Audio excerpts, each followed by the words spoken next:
Good evening. Please, please be aware that the first hour and a half of this meeting will be recorded so that we can put it into our website, our podcast, and our YouTube channel. We record an audio. Feel free to use the podcast on our website along with your Big Book as a resource if you missed the study portion of the meeting. The study portion is also listed on the website so you can follow along. Tonight's recap will start on page 76, starting with Now We Need More Action, and end on page 77, Expressing Our Regret. And our study tonight will start on page 77, Under No Condition, and end on page 79, Since Been Adjusted. And are there any announcements for the good of AA or this group? Hi family, my name's Jamie. I'm a very grateful recovered alcoholic, and yeah, we got a couple. First off, while Aaron has done the rotation with us many times, he is coming into facilitation, ladies and gentlemen, so let's give him a hand for stepping up. He'll be doing all of the screen shares and everything tonight. And guess what? You too can learn how to do it.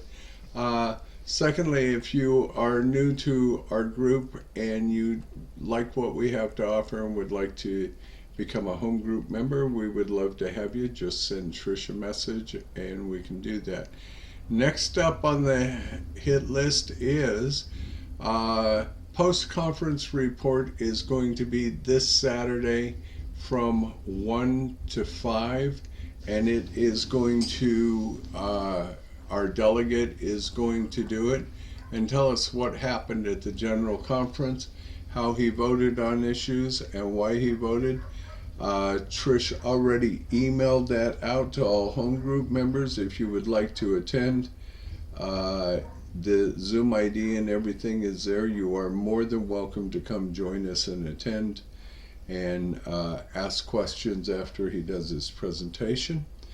And we have a trusted servants meeting coming up of the group officers of this group, so that we can talk over a couple of things going into our next assembly that we can bring to the group. So that's what we got going on, ladies and gentlemen. And that being said, good evening everyone, and welcome to the Lppbbsg Primary Purpose Big Book Study Group. My name is Jamie. To prepare for our Big Book study, let's get focused by having a 3-minute moment of meditation, followed by our family's fog light prayer. And I'm a recovered alcoholic, and my name is Aaron. Thanks for joining us tonight. We are going to start the meditation in a minute, so please take a moment to get situated. Please be aware of background noises when you are unmuted and sharing as not to distract others or yourself. We suggest we all observe proper Zoom etiquette. If you wouldn't do it in a live meeting, please don't do it here. And just a friendly reminder, absence of profanity offends no one. Please keep yourself muted during someone else's share, and we will call on you in the order that hands are raised. From the foreword to the first edition of Alcoholics Anonymous, we of Alcoholics Anonymous are many thousands of men and women who have recovered from a seemingly hopeless state of mind and body. To show other alcoholics precisely how we have recovered is the main purpose of this book and of this group. For the meditation, some suggestions are: focus on your breath and posture, breathe in God, and breathe out self. Take this time to reconnect with God. Let the craziness of the day drift away and ask God to help you focus on the study.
Lost the sound, Eric.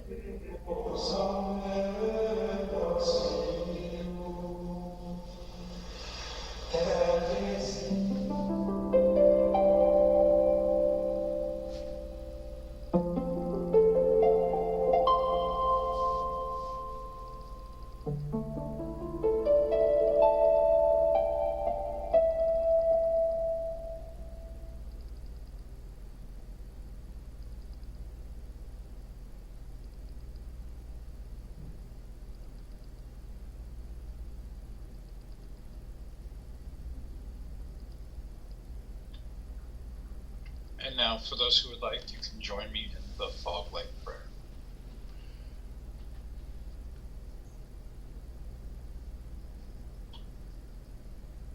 Prayer. God, let your love shine through us like a fog light, so that those that are lost, sick, and dying can find your love through us. Amen. And let's have our secretary's report. And tonight, Trish will be doing our secretary's report. So welcome, Trish. Hey everybody, my name is Trish and I am your recovered alcoholic secretary. I've asked Kenny to read the recovered statement. We read this notice to explain why many people in this group identify as recovered rather than recovering, and what it exactly means to be a recovered alcoholic. Take it away, Kenny. I'm Kenny, I'm alcoholic. Recovered. We are not cured of alcoholism. Recovered but not cured. That presents a conflict to some alcoholics. If we were cured, we would be able to drink responsibly. No, we are not cured. The allergic reaction to alcohol will remain with us for a lifetime. But we have been restored to sanity. That was the problem. The main problem of the alcoholic center in his mind rather than his body. Page 23. We are now sane where alcohol is concerned. Consequently, we have recovered. Thank you. Thank you, Kenny. Thank you for joining us tonight. We meet every Tuesday starting at 5:30 p.m. Central Time with the Gerbil Fellowship Cage, where we chatter for an hour before the start of the meeting. Feel free to bring side dishes to share with the buzzards. Our Big Book study starts promptly at 6:30 p.m. Central Time, and we ask that you be courteous and ready to begin at the sound of the foghorn. We take our Big Book study seriously. Because of this, chat will be disabled during the study. In the 1940s, when the only elements to sobriety were God, a Big Book, and one recovered alcoholic working with an untreated alcoholic, the success rate was as follows. From the foreword to the second edition of Alcoholics Anonymous, page XX, of alcoholics who came to AA and really tried, 50% got sober at once and remained that way. 25% sobered up after some relapsed, and the remainder, those who stayed on with AA, showed improvement. Can I have a show of hands of people joining us for the first time? We got a couple out there, I believe. Eric is, and Welcome, Eric. And could I have the hands of the recovered alcoholics? These are your potential sponsors. Is anyone celebrating a milestone this week? I'll be reaching a month tomorrow. Wonderful. Congratulations, Brian. Thank Come on back next week and we'll have a virtual chip for you. you. If you should require a big book of your own, we have large print editions available that can be sent to you by Buzzard Mail. Delivery time questionable.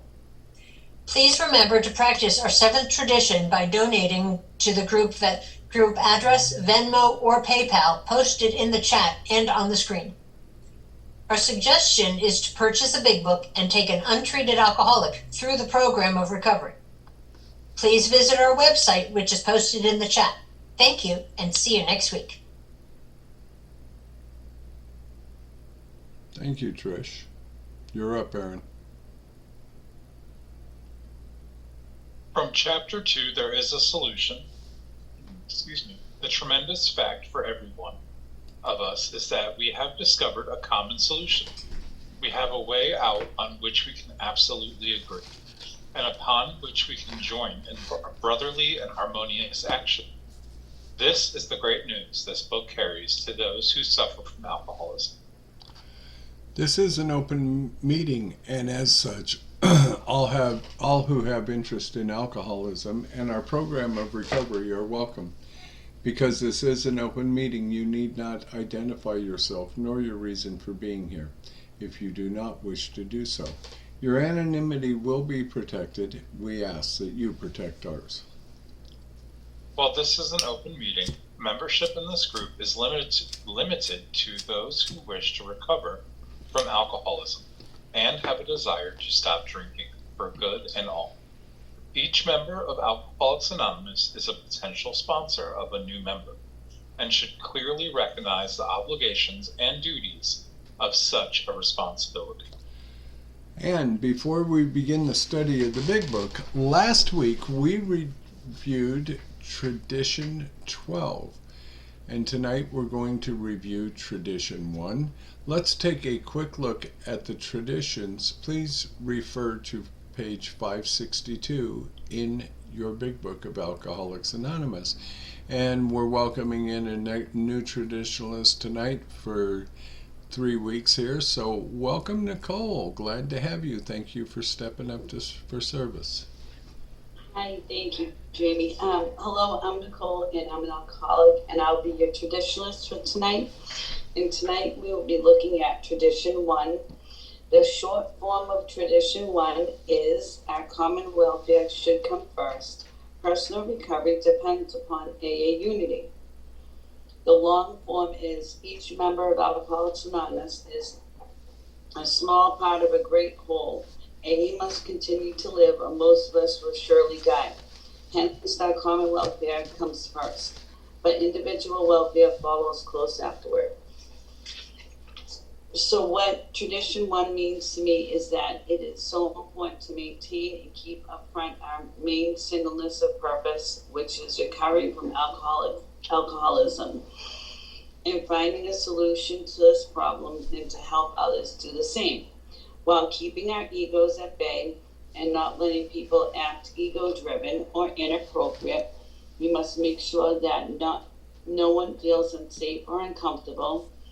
So if someone is being disruptive in a meeting, a few people pull the disruptive person aside and talk about the common purpose, protecting the welfare of the whole group. It is also about unity and fellowship and creating connections and support to help others in their recovery, not having to recover alone. AA needs to stick to recovery from alcoholism and always put this first, because without this important tradition, it could possibly fall apart. And then where would we be? I have been in meetings where they have not followed this tradition and topics are all over the place, which could divert a newcomer or cause them not to return. And in our meeting, here at Primary Purpose, we stay on topic of recovery from alcoholism. And follow this and all the other traditions, which are also incredibly important. And next week we will discuss tradition 2. Thank you so very much for letting me be of service tonight. Thank you so much, Nicole. Excellent. And Aaron, my apologies. I got us off track, so I'll take this one. Now it's time for our weekly segment of That Ain't in the Book. We hear a lot of stuff said in meetings that can't be reconciled with the program as described in the Big Book of Alcoholics Anonymous. One of the things we often hear is this. My sponsor told me that if I'm making an amends, I would be harmed.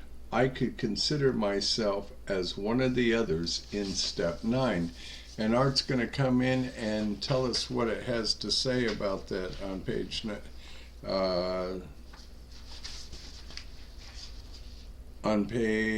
79 in the first paragraph. Welcome, Art.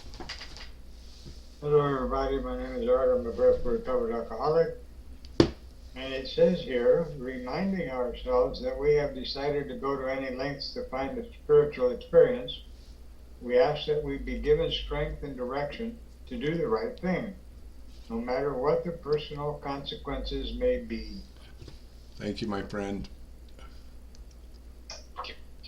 As we study, please make use of pens, highlighters, and rulers so that you can share this experience with another alcoholic. In order for us to stay focused as we study the Big Book, we use the Big Book study guide prepared by Joe and Charlie and Krusty Cliff of the Dallas Primary Purpose group.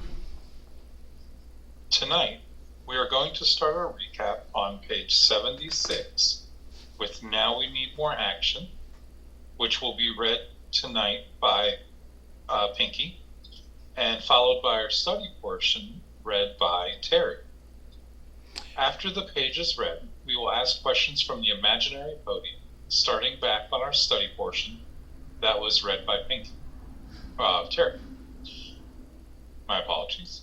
The answers will be one sentence unless otherwise specified, and multi-part questions are simply a one-sentence answer, split up by commas, semicolons, hyphens, and other fun bits of punctuation. Basically, in English, what that means is we are going to read the material once through and then dissect the information a second time through the question format. Notice how the language in the question gives us a new light in which to consider the study material. This is important because hearing the question and rereading the content offers a definite way of comprehending the material covered. After we've completed the study, we open up for comment, questions, and observations based on what was just read. If you have spiritual experiences with this information, you are free to share. Please keep your share on topic and under 5 minutes. At the 5-minute mark, you may hear a timer beep to let you know that your time is finished.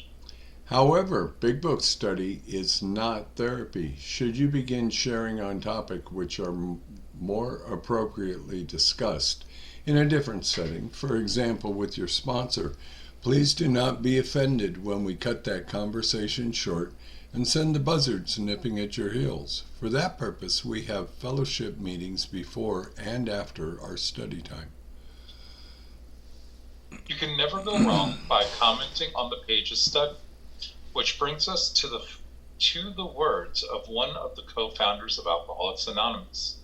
Sobriety, freedom from alcohol, through the teaching and practice of the 12 steps, is the sole purpose of any Alcoholics Anonymous group. And now it's time for how we arrived at this point. How we arrived was this meeting began in person in Jamie's living room / kitchen, and that was in 2020.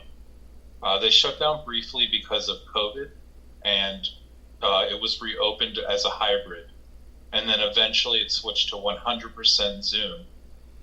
And What's cool about this group and being on Zoom is we have a GSR. We go to assemblies, and it's pretty amazing what we have accomplished in such a short time and how we got there. This is a 94-week study, starting on the cover page all the way to page 164, and we use a question and answer format. We also study Dr. Bob's nightmare and the traditions. We end with the appendix 2, spiritual experience, and this group is in its 4th year of this study, which is pretty wonderful. So thank you for letting me share how we were at this point. Well done, Yiddy. Before we start the recap, we will need 5 or 6 virtual hands raised if you would like to be one of our answer readers tonight. Please be aware that the first hour and a half of this meeting is recorded so that we can put it onto our website and onto our YouTube channel. And Pinky, would you like to come in and do our recap? Thank you. I would love to. Thank you. My name is Alyssa, and I am a recovered alcoholic. Now we need more action, without which we find that faith without works is dead. Let's look at steps 8 and 9. We have a list of all persons we have harmed and to whom we are willing to make amends. We made it when we took inventory. We subjected ourselves to a drastic self-appraisal. Now we go out to our fellows and repair the damage done in the past. We attempt to sweep away the debris which has accumulated out of our effort to live on self-will and run the show ourselves. If we haven't the will to do this, we ask until it comes. Remember, it was agreed at the beginning we would go to any lengths for victory over alcohol. Probably there are still some misgivings. As we look over the list of business acquaintances and friends we have hurt, we may feel diffident about going to some of them on a spiritual basis. Let us be reassured, to some people we need not and probably should not emphasize the spiritual feature on our first approach. We might prejudice them. At that moment we are trying to put our lives in order, but this is not an end in itself. Our real purpose is to fit ourselves to be of maximum service to God and the people about us. It is seldom wise to approach an individual who still smarts from our injustice to him and announce that we have gone religious. In the prize ring, that would be called leading with the chin. Why lay ourselves open to being branded fanatics or religious bores? We may kill a future opportunity to carry a beneficial message, but our man is sure to be impressed with a sincere desire to set right the wrong. He is going to be more interested in a demonstration of goodwill than in our talk of spiritual discoveries. We don't use this as an excuse for shying away from the subject of God. When it will serve any good purpose, we are willing to announce our convictions with tact and common sense. The question of how to approach the man we hated will arise. It may be he has done us more harm than we have done him, and though we may have acquired a better attitude toward him, we are still not too keen about admitting our faults. Nevertheless, with a person we dislike, we take the bit in our teeth. It is harder to go to an enemy than to a friend, but we find it much more beneficial to us. We go to him in a helpful and forgiving spirit, confessing our former ill feeling and expressing our regret. Thank you for letting me read. Thank you very much, Pinky. And I've asked Terry to read our study portion.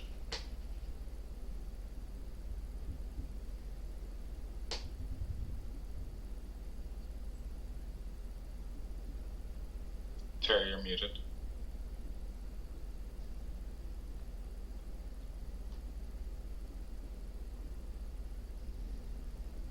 Sorry about that. I could have just kept on reading here.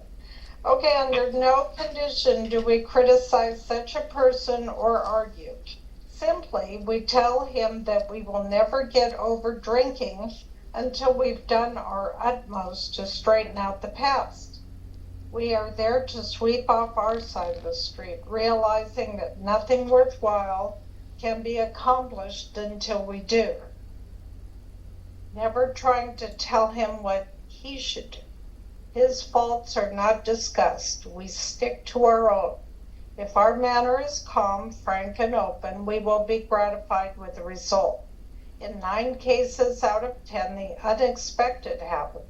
Sometimes the man we are calling upon admits his own fault, so feuds of years standing melt away in an hour.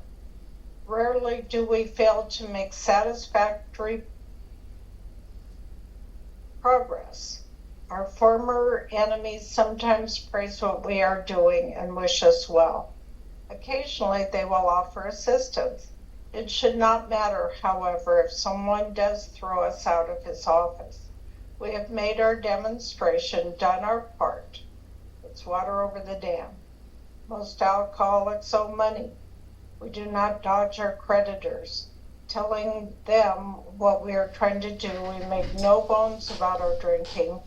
They usually know it anyway, whether we think so or not. Nor are they afraid of disclosing our alcoholism on the theory that it may cause financial harm. Approached in this way, the most ruthless creditor will sometimes surprise us, arranging the best deal. We can let these people know we are sorry. Our drinking has made us slow to pay. We must lose our fear of creditors no matter how far we have to go, or we are liable to drink if we're afraid to face them. Perhaps we have committed a criminal offense which might land us in jail if it were known to authorities. We may be short in our accounts and unable to make good. We have already admitted this in confidence to another person, but we are sure we would be imprisoned or lose our job if it were known. Maybe it's only a petty offense such as padding the expense account. Most of us have done that sort of thing.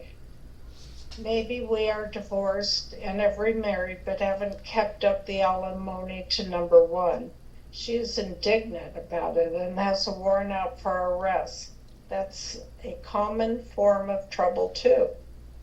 Although these reparations take innumerable forms, there are some general principles which we find guiding.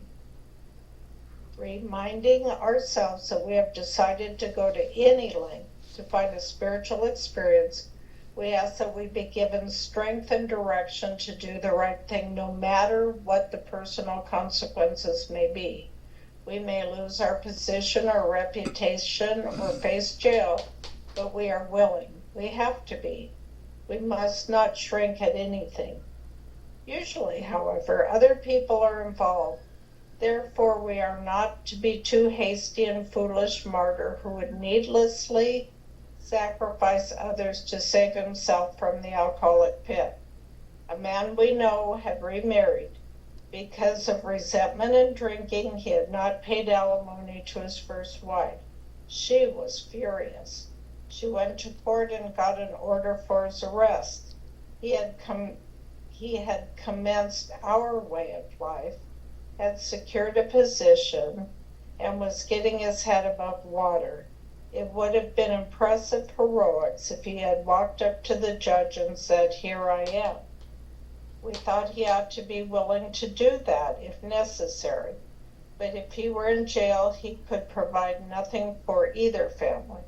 We suggested he write his first wife admitting his faults and asking forgiveness. He did, and also sent a small amount of money. He told her what he would try to do in the future. He said he was perfectly willing to go to jail if she insisted. Of course she did not, and the whole situation has long since been adjusted. Thank you very much, Terry. And for our answer thank you. And for our answer readers, please speak clearly into your microphones. We will ask the questions from our script by Joe and Charlie and Krusty Cliff. The answers to the questions will be sentence by sentence, coming directly out of this week's study. beginning with the first sentence and ending with the last one. If those answering questions lose their place, please allow the question reader to direct them to the correct sentence. If you have experience with the portion of the book that was just read, please feel free to share. Hang on. Please. That's after the reading. Oh, I'm sorry. So, Thank you. it's okay. You're new to this. It's good. If you put it on the prompter, he will read it. There you go. And I'll be coming in with a few comments, and Aaron's asking the question. So here comes the first comment. From this point in chapter 6 to the last paragraph on page 83, we will be told when and how to make direct amends to those we have harmed wherever possible, except when to do so would injure them or someone else. For specific situations and what the results will be, watch for them. Thank you. And I did want to go over, Nancy, I did see your hand raised for questions. Did you want to still do that? Perfect. Thank you. So my order is Linda, Art, Larry, Lisa, Kenny, and Nancy. And the first question goes to Linda. When can we criticize someone? Everyone needs to unmute as well. Oh, and please unmute. Under no condition do we criticize such a person or argue. Thank you very much. Our next question goes to Art. Very simply, what do we tell them? Simply, we tell him that we will never get over drinking until we have done our utmost to straighten out the past. Thank you. And Larry, this is a two-part question. A, why are we trying to make restitution? And B, do we then tell them what they should do? We, let's see, we are there to sweep off our side of the street, realizing that nothing worthwhile can be accomplished until we do so. Keep going, Larry. Yeah. We're trying to tell him what he should do. Thank you very much, Larry. And Lisa, 2 sentences. Whose faults are to be discussed? His faults are not discussed. We stick to our own.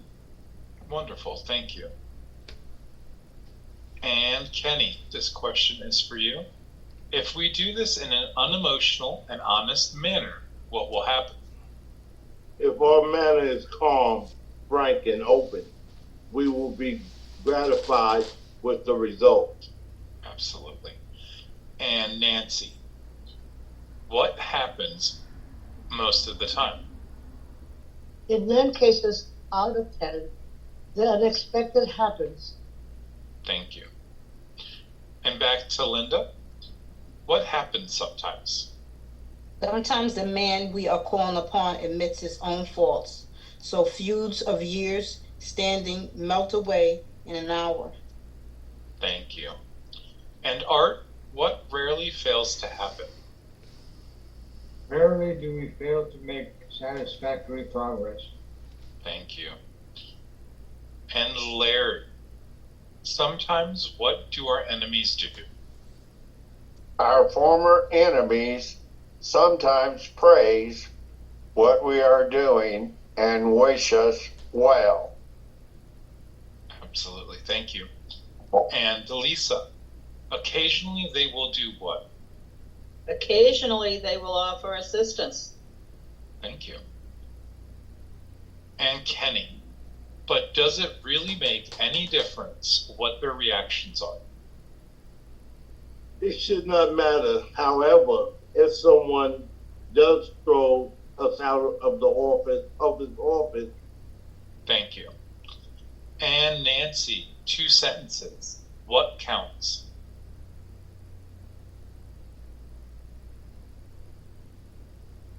We have made our demonstration, done our part. It's water over the dam. And I have a comment. Again, the message is the demonstration of what we do, not what we say. Thank you. And Linda, most of us owe what? Most alcoholics owe money.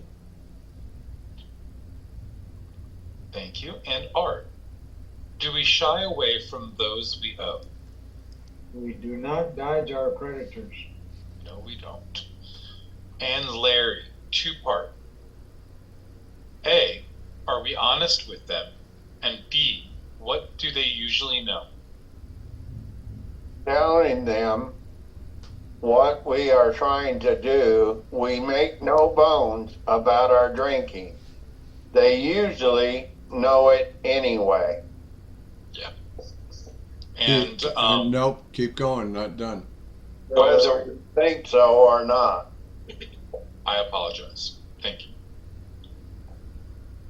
Lisa, are we afraid to talk about our alcoholism? Nor are we afraid of disclosing our alcoholism on the theory it may cause financial harm. Thank you. And Kenny, if we are open and honest with them, what often happens? This way, the most ruthless creditor will sometimes surprise us. Thank you. And Nancy, how do we go about settling our financial amends? Arranging the best deal we can, we let these people know we are sorry. Thank you. And Linda,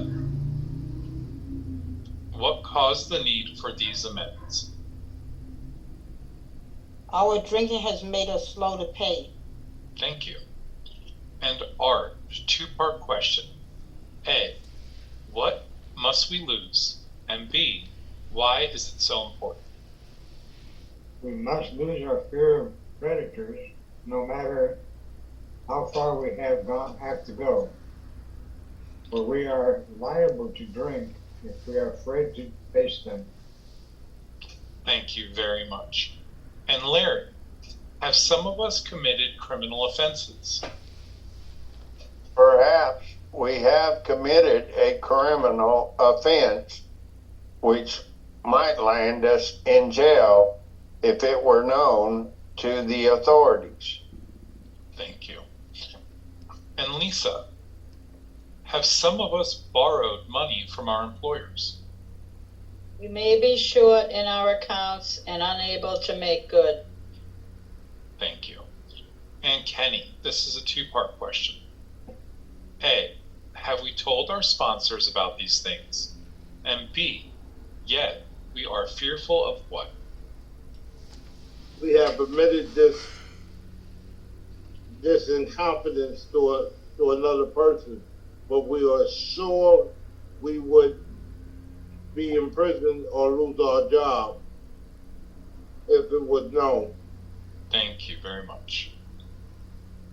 And Nancy, have some of us cheated on our expense accounts? Maybe it's only a petty offense, such as failing the expense account. Thank you. And Linda, do only a few of us do that sort of thing? Most of us have done that sort of thing. Absolutely. And Art, have some of us skipped payments on alimony or child support? Maybe we are divorced and have remarried, but haven't kept up the alimony to number one. Thank you. And Larry, if so, may this have put us in trouble with the law? 2 sentences. She is indignant about it and has a warrant out for our arrest. Keep Next going. sentence. Oh, I saw a comma as a period. That's a common form of trouble too. Thank you, Larry. And Lisa, although these amends take on many forms, what will we be given? Although these reparations take innumerable forms, there are some general principles which we find guiding. And I have a comment. The following is the first 9th step prayer. Thank you. And Kenny, this is a 3-part question. I lost once. I got it. Reminding ourselves.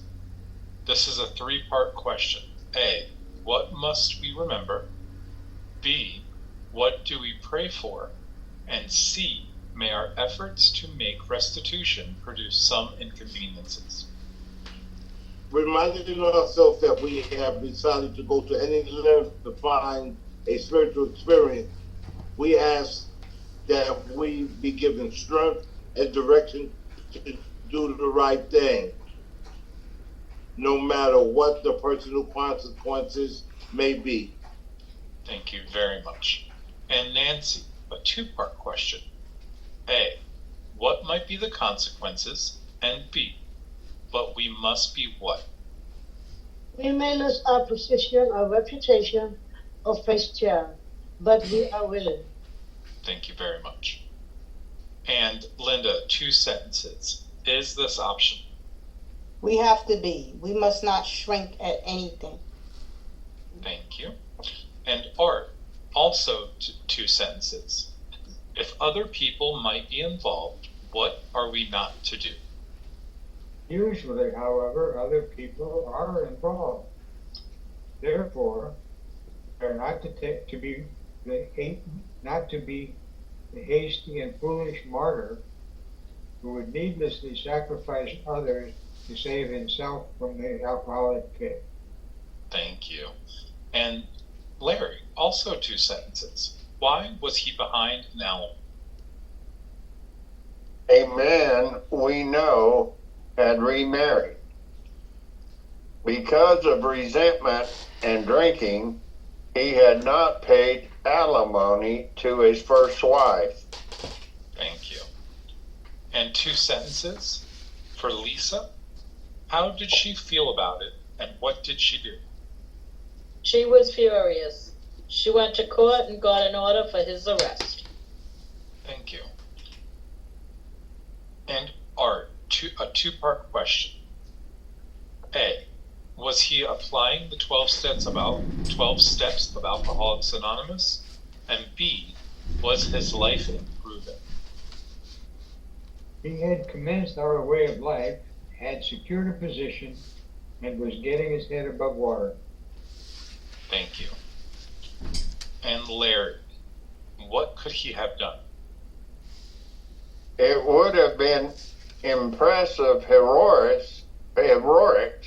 if he had walked up to the judge and said, "Here I am." Thank you. And Lisa, a 2-part question. A, how did we feel about him going to jail? And B, what would be the problem with that, so far as making restitution? We thought he ought to be willing to do that if necessary, but if he were in jail, he could provide nothing for either family. Thank you. And Kenny, his sponsor suggested that he do what? We suggested he write his first wife admitting his fault and asking for forgiveness. Thank you very much. And Nancy, 2-part question. A, did he do what his sponsor told him to do? And B, what else did he do? He did, and he also sent a small amount of money. Thank you. And Linda, what did he promise? He told her what he would try to do in the future. Perfect. And Art, what did he tell her he was willing to do? He said he was perfectly willing to go to jail if she insisted. Thank you. And Larry, you get our last question. What was the outcome? He, is it he said he? Is that? The next sentence, of course. Okay. Of course she did not. And the whole situation has long since been adjusted. Thank you very much, Larry, and thank you to everybody who was our study readers. And if you have experience with the portion of the book that was just read, please feel free to share. Please be mindful of your time and that others may have their hands raised and are waiting to share.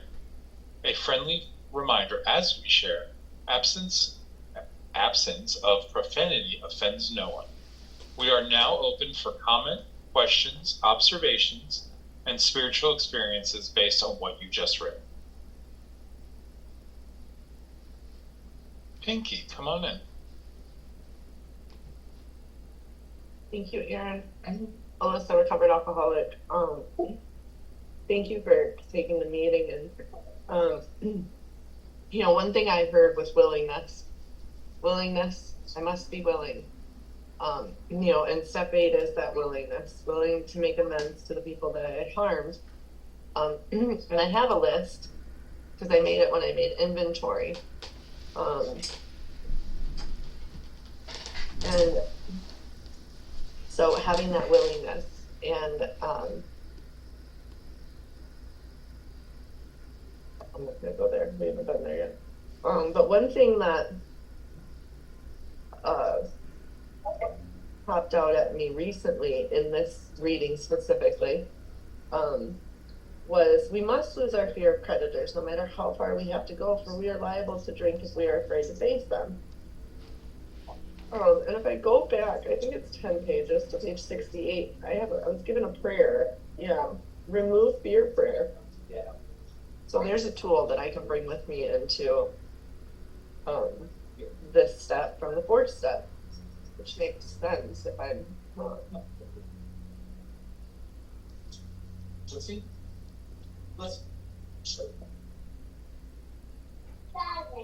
If I'm sorry, I lost my train of thought.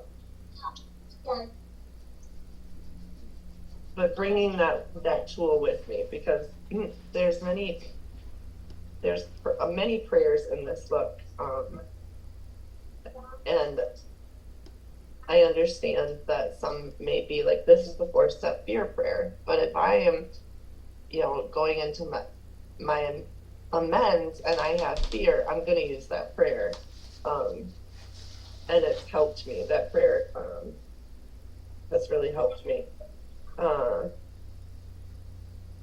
So my personal experiences with this is when I was taken through my steps the first time, my first sponsor, we used the names from my list off the 4th step, but she had me do put them into 3 columns. Who am I willing to make amends to right now? Who am, event like in the near future am I going to make amends to? And then the people that I'm never ever going to make amends to. And there was one person, well, 3 people on that list. And the instruction that I was given is just pray for the willingness for those people that you put on the never, and we'll move into step 9 because it says made direct amends to such people wherever possible, except when to do so would injure them or others. And no, I'm not one of them. The other people. And I found myself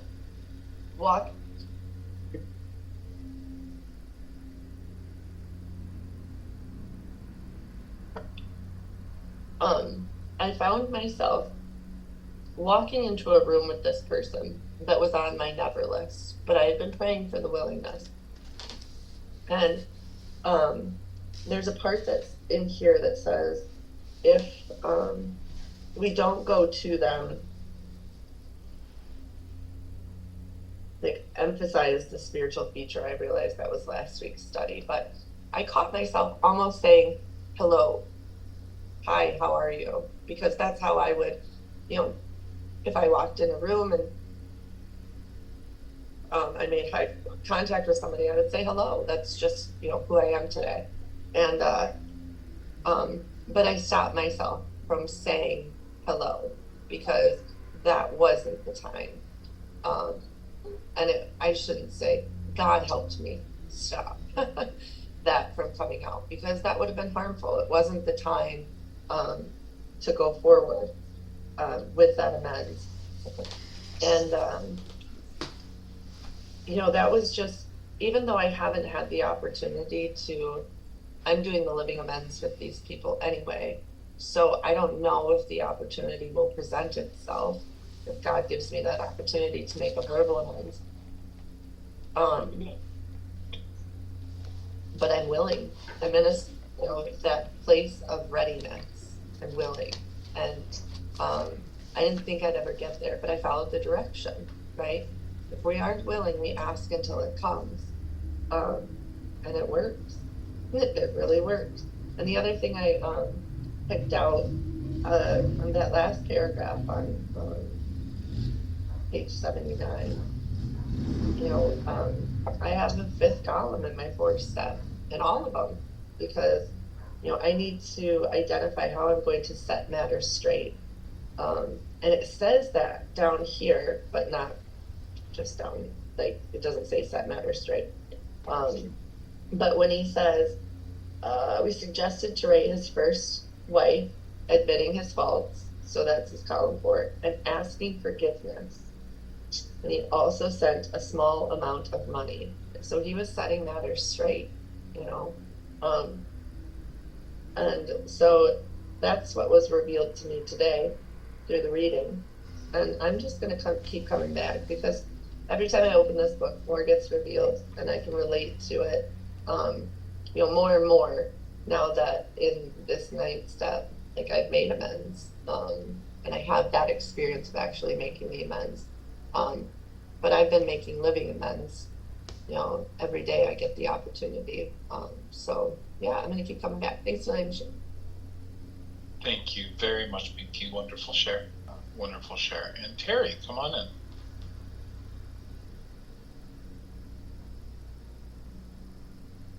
Hi, everybody. I'm Terry, recovered alcoholic. Most of you that have heard my story know that when I came to AA, I had absolutely no part in any of the crap in my life. It was all everybody else's fault. I did not see my part in anything. It was my fault that alcohol stopped working for me and that I went over the deep end. It was all their fault.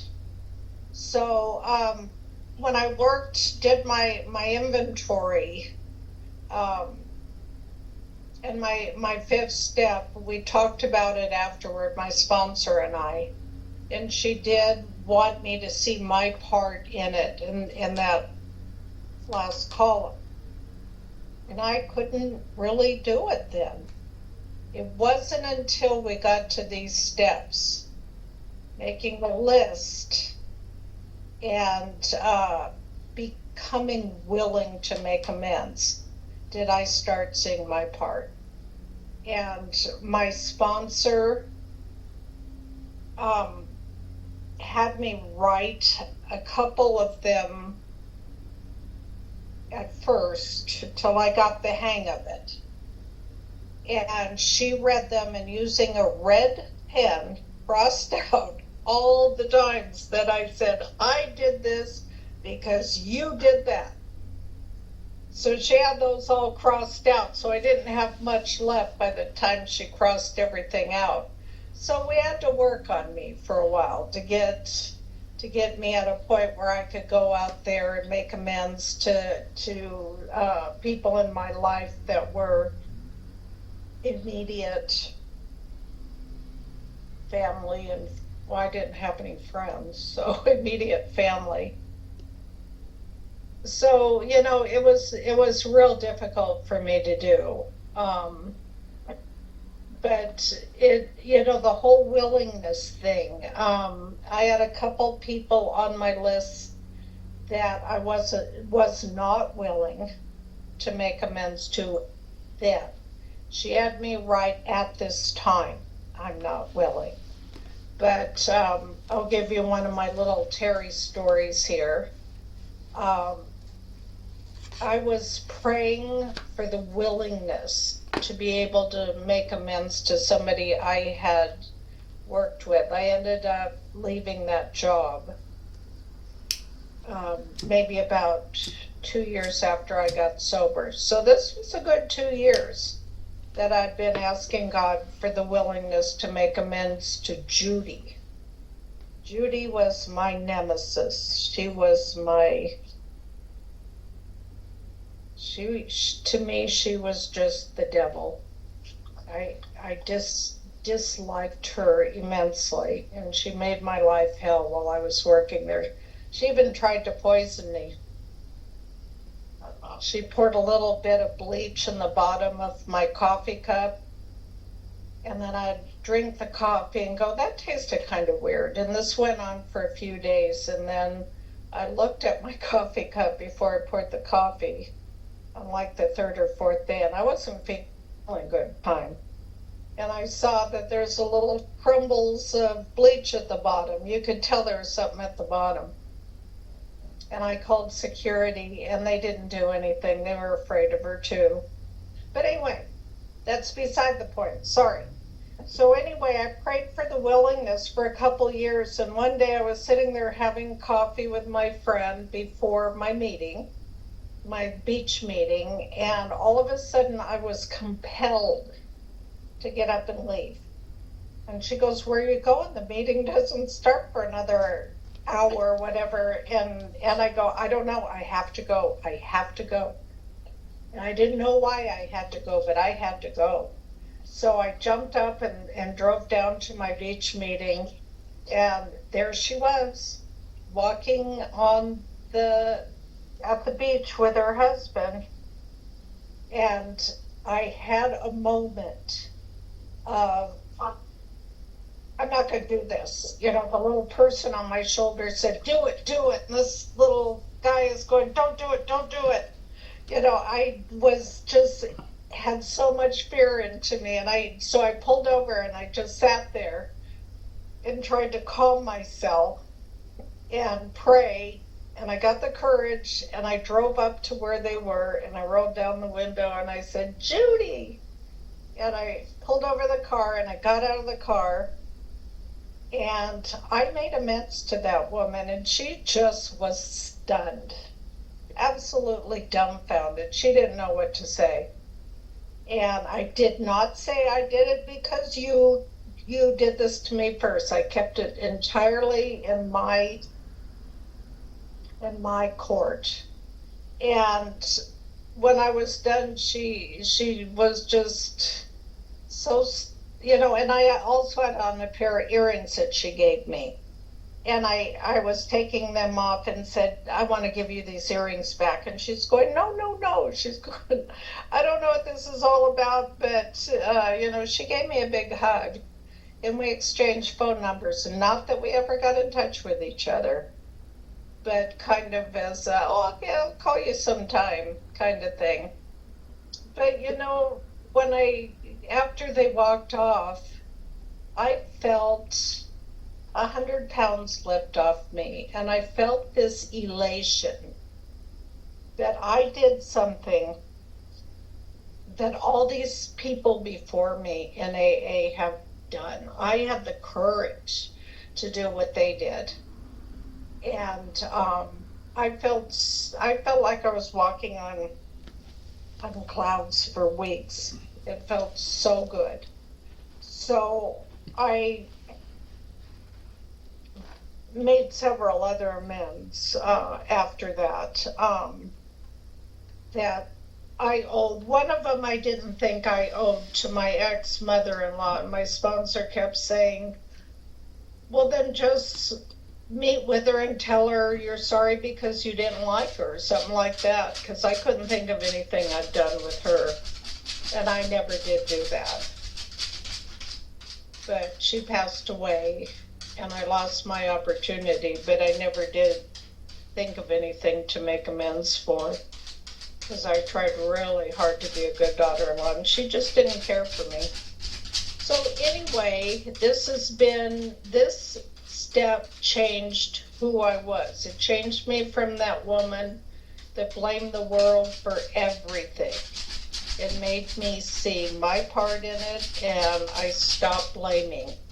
I still do occasionally, but I don't blame the way I used to, because I always have a part in it. So anyway, thank you for letting me share that tonight. Thank you very much, Terry. Glad you're here. And Art, come on in. Hi everybody, my name is Art. I'm a grateful recovered alcoholic. And what comes to my mind this evening, listening to the shares and what we read in the book, what comes to mind is the intertwining of the steps one with another, and how important it is to do them in order. If I try to make amends before I have done the inventory process, I'm going to make a bigger mess of it than if I just wait, do the inventory, take my list from my inventory, and see where I stand. And you know, it's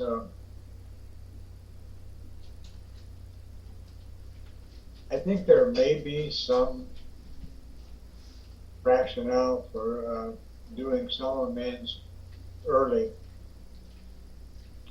you know, but for the most part, it's better to do, you know, it doesn't need to take a whole lot of time. You know, I used to say my fourth step took me about 9 months and 45 minutes to do. 9 months to get ready and 45 minutes to complete. It's not a big, long, drawn-out process. However, if I try to do things and jump ahead and do something that I'm not prepared for, I can make more trouble rather than fixing anything. And you know, that's kind of what I thought about when I was listening to some of the shares today. That the steps are all interdependent, you might say. That some of the later steps, the amends process cannot be done properly without first doing the inventory process. Because it's when I do my inventory that I discover those things that I need to be mindful of when I do the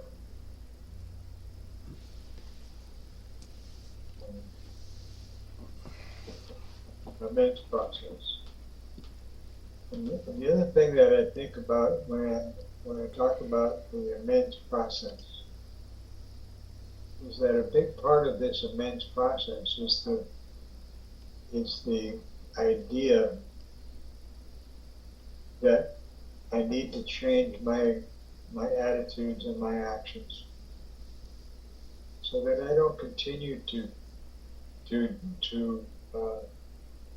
create situations for which I later need to make amends. And I think that's something that is often missed in this process. Is, you know, we're trying to clean up the wreckage of our past, but in the process of doing that,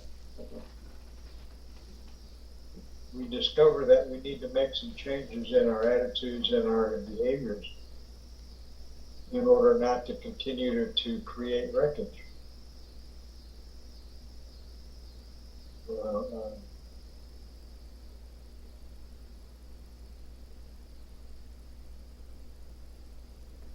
And then the 10th step, which follows, and we haven't got to it yet, but it's all interconnected, is a continuation of what we started in the 4th step, all the way through the amends process. We continue to do this on a day-to-day basis. And so, the time that it takes to process these steps and develop the attitudes that, it can be as long or as short as you want to make it.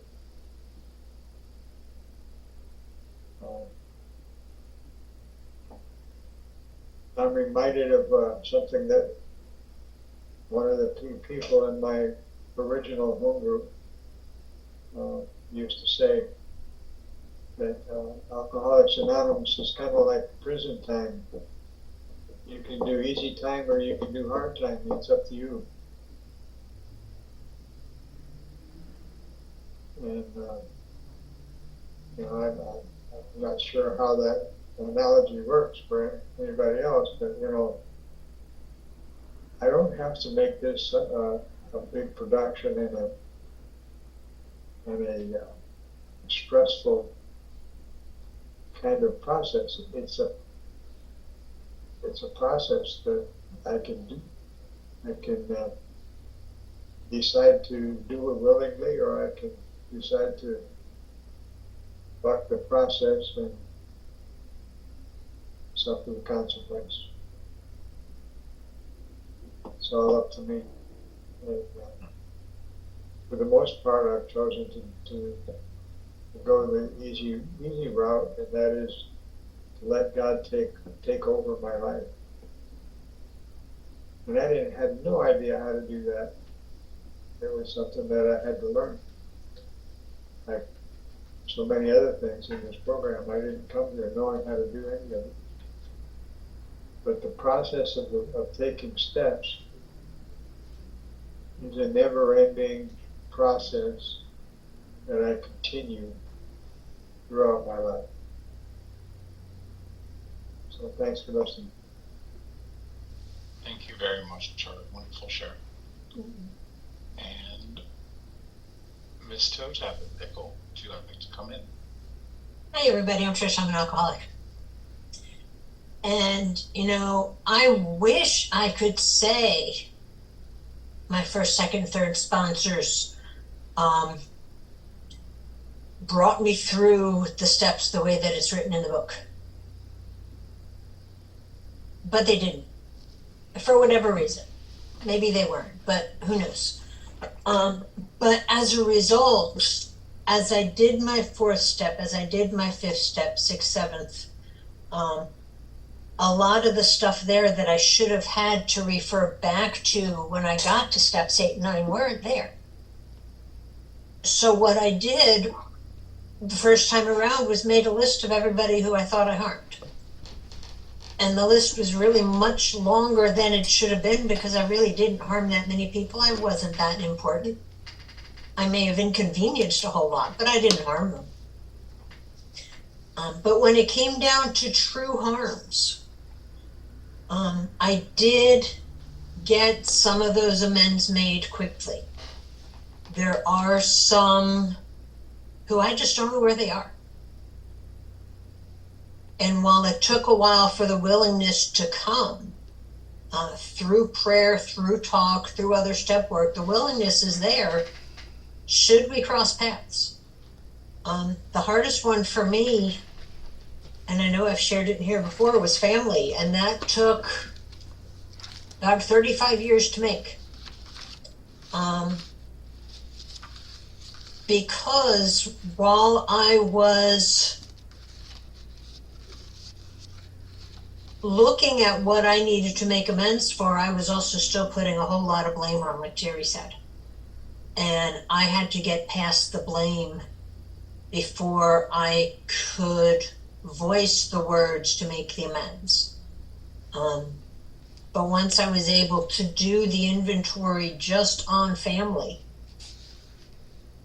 I was willing and able to have that conversation. And, you know, for years, I'm not going to say I was ostracized or pushed out of my family, but there was a lot of tension. There wasn't a whole lot of communication. There's still not a whole lot of communication, but there's a whole lot less tension. And we talk now. When I'm talking to mom and dad on the phone, we have real conversations. Sometimes they're 5 minutes, sometimes they're an hour and a half. But it's real heartfelt conversations today, where I used to call them just out of obligation to let them know I was alive and to make sure that they were. And that was about the extent of my conversations. But once I was able to make the amends for my past actions, I was definitely able to move forward in improving that relationship that we had, inviting them back into my life, asking to be a part of theirs again, not shoving myself in. And now we're able to enjoy each other's companies, where there was a time I went over a year without seeing them or talking to them. And now if it's more than a week and a half without talking to them on the phone, it's like, I got to talk to them now, because the whole dynamic in the relationship has changed, just because of finally getting that willingness to look at my part, make that amends, and then actually drive up and do it. Regardless of what I thought their reaction was going to be, which was way different than what I was expecting. And yet there are some amends that I made that weren't accepted. But, you know, just because I've made the attempt and I've made the amends doesn't mean I have to take them back take everybody back into my life either. Just like if other people who make amends to me, just because they make their amends and I forgive them, that doesn't mean I have to allow them back into my life just to create, with the potential of creating more chaos. So, you know, it goes both ways. If someone makes an amends, I will accept it, but I don't have to take them back into my life. But when I make an amends, if they don't want it, I'm not going to force myself on them and tell them that they have to accept it either. Because, you know, ultimately the end is all up to God. Thanks. Thank you very much, Trish. Sir Pickles, would you like to come in? Certainly. Good evening, family. My name's Jamie. I am a very grateful recovered alcoholic, and Aaron, excellent job on learning how to be a facilitator tonight as well, and thank you all for your service. We're very grateful that all of you are here. Thank you for the shares. Much comes to mind. One of the ideas that in my 5th step that I did with my sponsor, right after my very first share on my first resentment, he planted the seed of the idea of me having forgiveness in my heart. It is really impossible to make an honest, heartfelt amends if I don't have forgiveness in my heart for whatever the situation may be with somebody else. And as it talked about, I think last week, maybe they had harmed us more. But I'm not supposed to look at that. I'm only supposed to look at my part. This chapter gives us such a beautiful pathway on a process that while we have to assess each situation going into it, it still gives me a way to present in peace and harmony with a good heart to try and set right my wrongs. And I always say to people, I hope in the process, I hope that someday you can find the spirit of forgiveness in your heart for me. I've been told a couple of times ain't no way, ain't no how. And when that happens, when that happens, it's not between me and that individual anymore. I have done the best I possibly can to clean my slate with them. I have cleaned my slate with God. And the unforgiveness on their part is really between them and God. But I have tried to go with a loving, forgiving attitude into all of it. There's somebody else I have to forgive. And that's myself. Because I was a very sick individual when I did those harms. And I have to come to the understanding that through the process of taking these steps, I am doing my best to no longer be that person that did those harms. So I have to mark it up of it was a life experience. But I need to be able to forgive myself. If not, I'm going to keep recycling it. My best friend and his wife for probably till I was about 7 years sober, I kept apologizing. And you know what they told me? They said, hey man, you need to stop apologizing because it's done. It's clean. We're good. You're forgiven. So I needed to stop doing that. That was very important. I remember I was in Builder's Emporium. You guys don't have them back here, but we had them in California. It was kind of like a Lowe's. And I was walking down an aisle one day. I'm just a couple of years sober, and I see a guy, and it's like, oh crap, and I turned around and ran down the other aisle, and I got about halfway down the aisle, and I said, no, this isn't right. And I turned around and went back. And I walked up to him, and I said, you know, hey, it's been a couple of years since you've seen me. I need to make an appointment with you. Because I just plain disappeared in my disease. And I said, but I definitely owe you an amends, and I owe you financial restitution as well. And I'd like to make an appointment to come talk to you and work things out. And we did. And that amends went very well. And in that particular case of making that amends, I really didn't have any money. But he said, why don't you come and repair tools for me, and you can pay off your bill that way. In about 4 days, I had an $800 tool bill paid off financially, and then I started making money working for him doing tool repairs. Had I ran down that aisle and stayed running,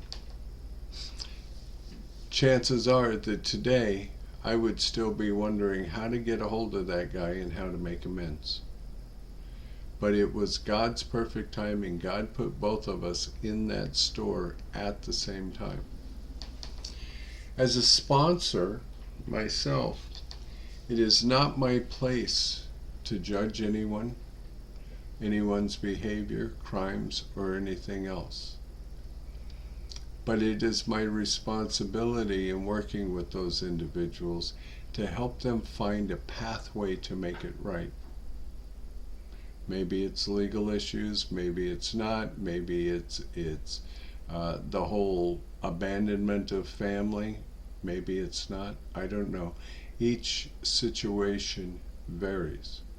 But I also have a great responsibility as a sponsor when it comes to that, besides helping them find a pathway.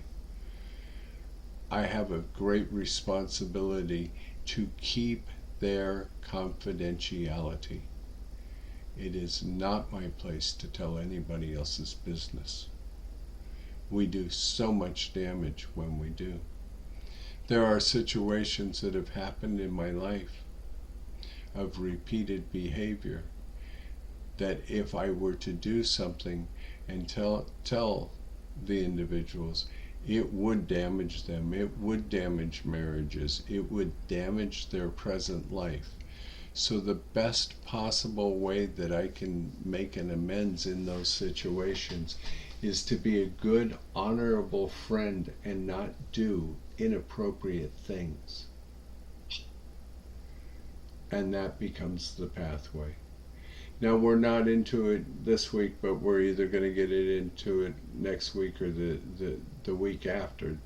It's about 3 pages away on page 83. But it's going to give us some insight and direction of how to make amends to those people that we cannot see, or maybe are, for whatever reason, unable to make a direct amends with. It gives us a process. But you know, I have known sponsors who have told sponsees, oh, you gotta do this. And when they did, it traumatized the person that they were trying to make amends to.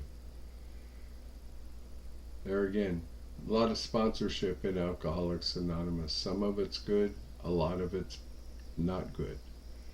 And it's because many sponsors don't use the big book as the pathway. The wisdom that the first 100 left us, they left a pathway for millions and millions. They left a pathway for the world. And we don't have to figure it out. We just have to follow it. Yeah, I knew that'd make you smile. Thank you, everybody. I love you dearly. Thank you very much, Jamie. Wonderful share. And Linda, come on in. Hi, my name is Linda. I'm an alcoholic. This whole thing of amends, it makes me think about when my brother was hit by a car and he was killed, and it was a drunk driver. I remember I was a little girl and that man called and he said, oh, how's your brother Russell? And then a week later my brother died, and my mother said, yeah, I wonder if he want to know how he is doing now. You know, and I think about that, and it's like, that man could be in AA, and somebody else told me, or he could be dead, Linda. You know, so he would never, you know, be able to make his amends. But that man did understand that he was drunk. He had a child, 17-year-old child. And, you know, as a result of the injuries, the child did die. You know, and I remember seeing my mother cry every day after my brother died. You know, and I just think about that amends. And I also think about, you know, me and forgiveness, and how when I say my prayers, I have to even forgive that individual, you know, and it's really hard. And when I was a child, I hated that man. I hated him. I used to say, I hope he died. I hope somebody, you know, runs him over. I used to think a lot of things. You know, he took my brother from me, plus I had to see my mother cry because she was in so much pain. It was just too much devastating pain for her, you know. And I think about that, you know, and I just think about it, and I said, you know, as a result of alcoholism, my brother wouldn't have got killed if that man hadn't been drunk, you know. And I know we're on the 9th step about when we make amends, but, you know, what about when other people have to make amends to us? You know, and I like what one person said, sometimes they've done more damage to us than we've done to them. You know, and my mother, when she had a lawyer, the lawyer said, we can't even sue him because he's an alcoholic. He lives in a hotel, and he's on welfare. And that's what the lawyer told my mother. He was like, you're better off if you sue the hospital, you know. But what little bit of money my mother did get, it didn't bring my brother back. You know, it really didn't, you know. And I think about that. You know, I really think about that. It's like that man could be, I never seen him. I never seen what he looked like, you know. He could be in the rooms, or like someone said, he could be dead because he was an older man, you know, and I was a little girl at that time, so it's a very strong possibility, you know, not unless he's 100-something years old or something like that. But I think about that, and then I think about the amends, and then I think about the faith we have to forgive. You have to have a lot of faith to be able to forgive. If you don't have any faith, you're not going to forgive. You have to have a strong connection with God. to be able to forgive and to be able to release that pain to God, and not stay angry and held hostage to it, and when I've had situations when I not recently, but it was in 2022, I had to disconnect with a friend because she wasn't being a friend, and one person said, but Linda, you have to forgive her. I said, me forgive her for all that she did to me? And they said, well, don't focus on what she did. Focus on yourself and how you stayed too long in that relationship with her, in that friendship. You stayed too long. You gave her too many chances. You stood in that line. You bought that ticket. So take a look at your part in it too. And I thought about that. And then it's true what they say. It's better to understand than to be understood.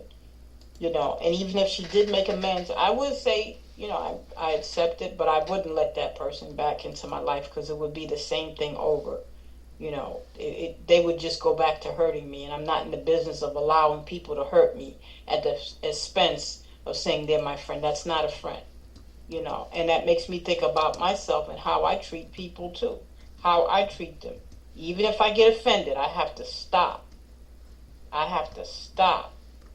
And I have to pause and think about, am I going to react or am I going to respond? Because if I react, then I'm going to be having to make amends. I'm going to make a mess of everything. So let me just think about it and let me respond. And, as they say, to be kind to people, to be gentle, to steer them in the right direction. Tell them to open up the book, the big book, if they're thinking about making amends. And don't make amends too soon, because some people are still smarting. And they will not be nice and say, oh, I forgive you. They will rip you another what. So you have to, timing is everything. So I just wanted to share that. Thank you for letting me share. Thank you very much for sharing. Wonderful share. My name's Aaron. I'm a grateful recovered alcoholic. Since someone's hands are raised right now, I'll go ahead and share. And again, a lot of wonderful shares. When I did, someone said it earlier. They were like, I had a few sponsors, and it's out of context, but the way they went through it with me, or didn't, it didn't stick, and. Because I've been in and out of the rooms, and it was most likely me, because I wasn't ready. But and I like what Jamie says. He'll never tell you what to do, and the suggestions, and that is true. But I don't know. Have you ever told an alcoholic to do something? So. And when I did my fourth, and I said to say this, when I was truly ready, I heard this word a lot tonight. I was extremely willing. I was willing to do whatever it took. And I didn't care what I had to do to get to where I am today and keep it going. But when I did my fourth and fifth step, I wrote down all the names, did all the columns, and when I was doing my fifth step with my sponsor, he asked a crazy question. He was like, could you forgive them? And I was like taken back a little bit. Like, my initial reaction, my fight or flight, was like, no, why would I do that? But within seconds, like, our program is about forgiveness, and once I was able to forgive the people that did do harm to me, and I gave that to God. That was a spiritual experience in itself. It was like everything was lifted, and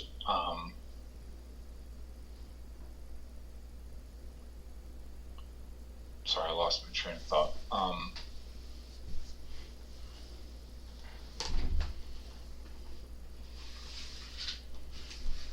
Was I able to forgive them, and could I have, and where was I harmful in that, and who was I harmful to? And Jamie said it. I was harmful to myself most of all. I was hard on myself. I was very unforgiving, and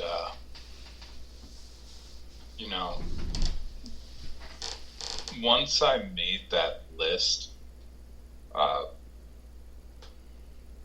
my sponsor had me write letters, and as I'm writing letters, I'm even more lifted. I've only been able to make, I don't know, I guess it would be like a family amends. I've only been able to make amends to my family so far, and that's okay. When God's ready, it will present itself. But the beautiful part of the program is I didn't have to fight for it. I didn't have to go to it. By doing the work, and I like it in the closing on 164. Abandon yourself to God as you understand God. Admit your faults to Him and to your fellows, and then clear away the wreckage of your past. And the amends to my family is when I started doing financial and bettering my life, and doing everything I was supposed to be doing.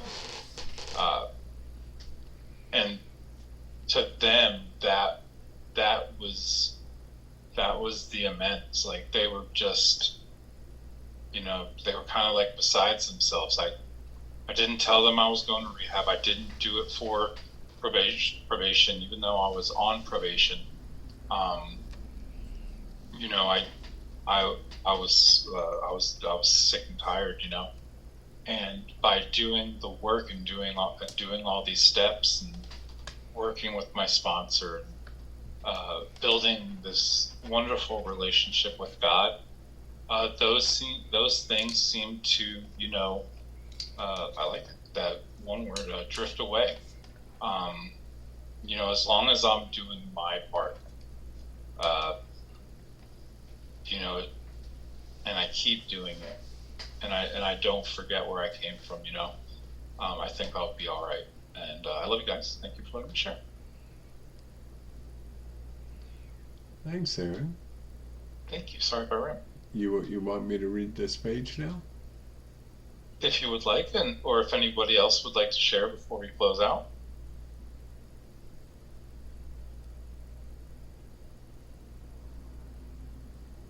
All right. From page 1. Can I give it a go, Anthony? Anthony. Absolutely. Thank you. My name is Anthony. I'm an alcoholic. I take my hat off for my recovery and the gift of life by following this program for a little bit. Also, thank my God for giving me a sponsor, which is awesome. Working with him. Very happy and honored to be with him. Saying, learn how to reconstruct my life. I'm in the process of reconstruction through this wonderful program. I did the steps twice. I want to thank everybody for sharing. I've been listening to a lot of powerful honesty shares here and heartfelt thoughts and feelings and experiences. I did the steps twice. Did the steps in 97. And then I did them about, 15 years ago, another gentleman. And I didn't have one, so I got one now, and I'm happy about that. But I've made meetings. Well, I've been around for a little bit, a lot of 24s. But I feel that I have to learn the program better and learn how to grow better. So I'm happy I'm on the road to recovery there. This group is pretty awesome. You have a sponsorship program. Yesterday I was in fellowship in this group for a very long time. I was very impressed.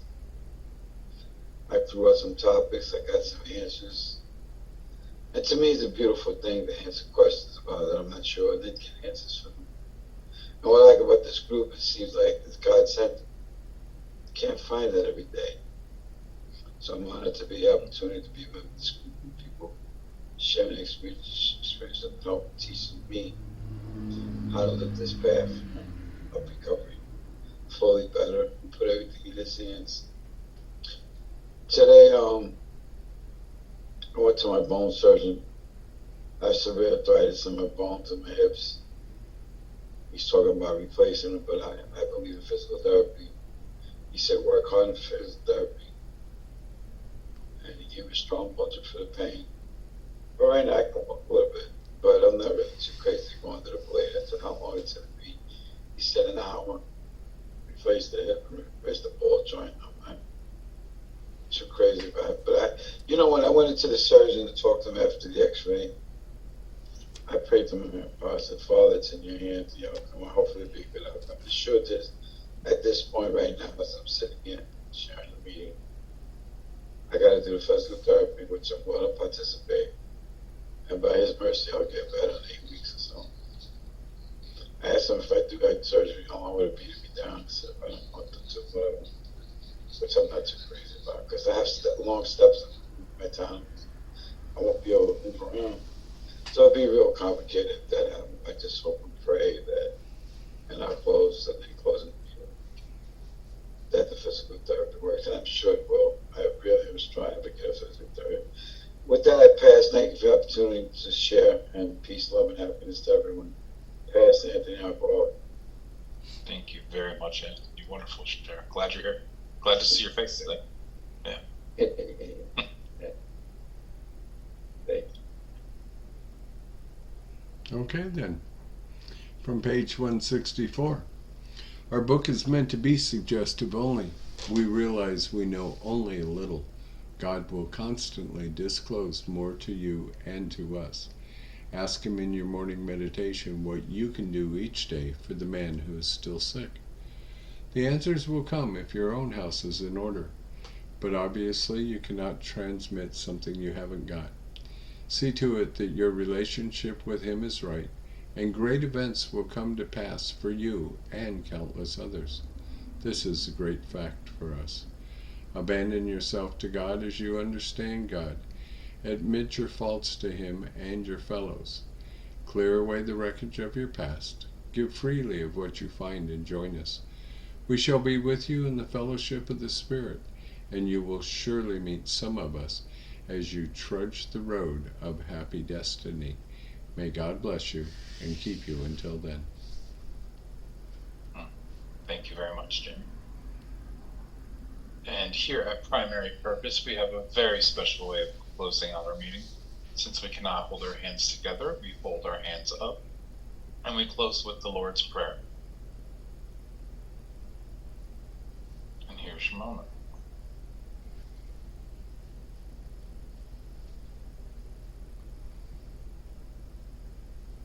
And who took us from shame to grace if we let Him? Our Father, who art in heaven, hallowed be thy name. Thy kingdom come, thy will be done, on earth as it is in heaven. Give us this day our daily bread, and forgive us our trespasses, as we forgive those who trespass against us. And lead us not into temptation, but deliver us from evil. For thine is the power, kingdom, the power, and the glory, forever and ever. Amen. Thank you, folks. Thank you. Thank you, Aaron. Thank you, Jamie. Everyone have a good evening. Everyone have a good night. Thank you.